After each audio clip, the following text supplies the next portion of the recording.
Natalie's Dad by Lilac Wine. This is a little more creepy and disturbing than scary, but it's something that still gives me chills when I think about it, and I try not to think about it very often. Note, all names have been changed. From about 5th to ninth grade, my best friend Natalie and I were pretty much inseparable. We lived only a few streets away from each other in an idyllic little town in the Midwest.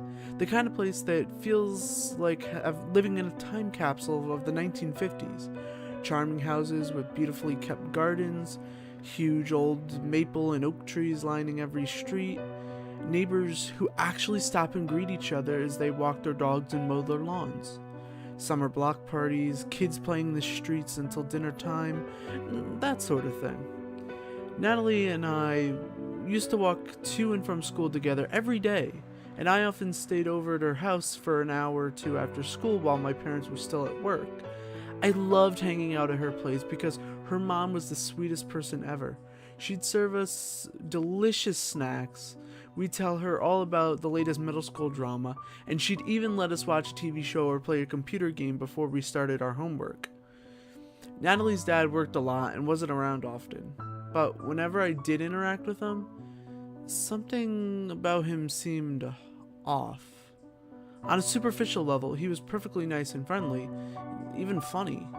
He had a great sense of humor and was always joking with Natalie and me and the rest of our friends on the occasions that he was around. But even though I didn't sense a single bit of discomfort from any of my close friends, I couldn't help but feel uneasy in his presence. For one thing, he was a bit too touchy-feely.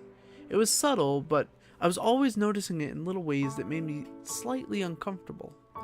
Quick example. One weekend, he took me, Natalie, and two of our friends to a cedar mill. We picked apples, drank cider, and went on hay rides. When the ride was over, Natalie's dad was helping each of us off the wagon. I was the last in line. Something about the way he grabbed my friends by the waist and let his hand linger just a touch too long once they were safely on the ground started to weird me out. When it was my turn, I quickly jumped off the wagon before he could touch me. He looked a little bewildered, but didn't say anything. Fast forward to Natalie's 12th birthday. She had a sleepover with about 10 girls, and we arranged her sleeping bags on the floor of her living room since it was the biggest room in the house. The living room wasn't really closed off by any doors.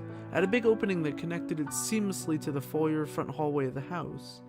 I was sleeping near the hallway, which I wasn't pleased about as I preferred to sleep surrounded by people wherever I went to have sleepovers. I've always been super afraid of the dark and liked having that protection, as silly as it sounds. In the middle of the night, I'm awoken by a hand pressing on my arm. I didn't jolt awake or anything, but I opened my eyes and turned my head to survey my fellow partygoers. They were all dead asleep, some even lightly snoring. And suddenly, I heard quiet giggling behind me. Still laying down and now officially frightened, I quickly turned my body to face the foyer. The opening in that wall connected the living room and foyer was a big, sweeping arch. On the right side of the arch, I could just barely see the top of a man's head peeking out from behind the wall. Only about 3 feet from the ground. Then I noticed his fingertips splayed out on the wooden floor. He was crouching. It was Natalie's dad. I froze. I honestly had no idea what to do. Was he just kidding around? Didn't it occur to him how creepy this was? Do I say something or just awkwardly ignore it and fall back asleep? Being my timid, non-confrontational preteen self, I decided to go the latter route. I turned back on my other side, scooted in as close as I could to my friend sleeping next to me, and somehow managed to fall back asleep, despite being obviously, understandably petrified. I'm not sure how long it was before I was woken up again, this time by a firm tapping on my temple. Knowing who it was this time around, I tried my best not to indicate that I was awake. Struggling to keep my eyes closed and breathing slow and deep, again, I heard that same stiff giggling. The sound was particularly disturbing because it was almost manic, like he thought the whole routine was absurdly hilarious and could barely contain himself. Even though it was coming from a grown man, it had the giddiness of a 5-year-old playing hide-and-go-seek with his older siblings. Yet again, I had no idea what to do. I wasn't sure if he wanted me to acknowledge him or what. I turned to face the foyer again and just barely caught a glimpse of his head and fingers disappearing behind the wall of the same crouched position. More giggling. I quickly turned back and scooted even closer into my sleeping friend, partially waking her and causing her to shift around a bit. I hoped she would wake up completely, but she just turned over and quickly drifted back off. As I pulled my sleeping bag tighter over my shoulders, I heard what sounded like someone shuffling on all fours down the hallway. I don't remember how I got back to sleep that night, but somehow I did, and morning finally, mercifully, arrived. Natalie's parents made us all pancakes, and her dad was acting completely normal. He didn't pay any particular attention to me, but didn't make a point to ignore me either. Just interacted with me like he did with everyone else, always smiling and joking and friendly. A couple months later, Natalie had another sleepover. This time I made sure to secure a sleeping spot in the exact center of everyone, far from the front hallway.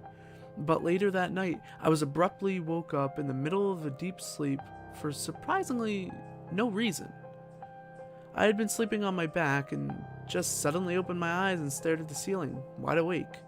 Almost instantly, I was overcome with the most intense feeling of dread that I have ever experienced. I felt like I couldn't move my limbs, like some invisible weighted blanket was holding my body down. Even though I knew I shouldn't, I slowly turned my head towards the front hallway. As my eyes adjusted to the darkness, I could see Natalie's mom and dad standing in the entryway looking directly at me with the most angry, hateful expressions on their faces. They were positioned awkwardly far from each other, about 2 feet of space between them, with their arms stiff and straight at their sides. Even though they were a fair distance away from me, I'll never forget how disturbing their faces looked, contorted into pure rage that only seemed to grow in intensity the longer I allowed myself to look. Their eyes kept narrowing, and they were showing all their teeth, the way a threatened dog would, gritting them so tightly I thought their jaws would crack. After staring, frozen, for a good few seconds, I finally felt like I could move my arms and legs again. I quickly turned away from them and pulled my sleeping bag high over my head, shaking. I barely slept the rest of the night, but I never heard any noises or movement from the hallway. The next morning, it was, again, all homemade pancakes and warm smiles and utter normalcy yet again. I never told Natalie about any of this, but I was pretty sure she would think I was either crazy or trying to prank her. Our friendship quickly faded a few years later anyway, which coincidentally was right around the time her parents got divorced. Recently, Natalie and her parents' divorce came up in a conversation with my mom, who told me a comment about Natalie's mom made to her a few years ago, back when Natalie and I were still super close. We had actually taken a few small road trip vacations together with our moms.